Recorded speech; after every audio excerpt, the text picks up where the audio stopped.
आज से 1200 साल पहले जब अरब की तलवारें पश्चिम की सभ्यताओं को रौंदते हुए हिंद की सीमाओं को लांघने को थीं, वो ईरान के रास्ते सिंध में घुसी। सिंध जल रहा था, मंदिरों की मीनारें ध्वस्त हो रही थीं, पावन धरा अपमानित हो गई थी और सारा भारत चुप बैठा था।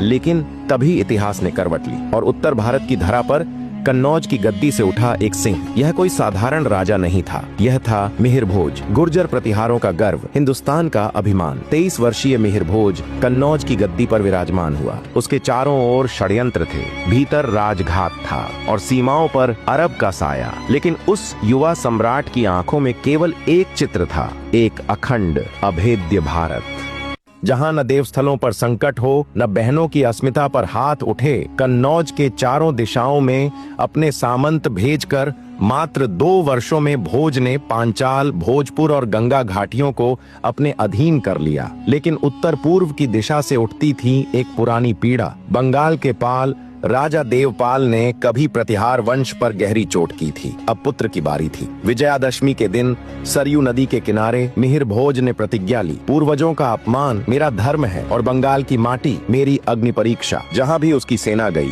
ध्वज चढ़े, मंदिर पुनः खड़े हुए और धर्म की रक्षा का शंखनाद हुआ। पाल वंश जो वर्षों से बंगाल की धरती पर अडिग था, अब अपने ही सिंहासन को कांपता हुआ पा रहा था, क्योंकि पश्चिम से काल भोज की सेना बाघ की भांति भूखी और धर्म रक्षा के संकल्प से अग्निदीप्त बंगाल की ओर कूच कर चुकी थी।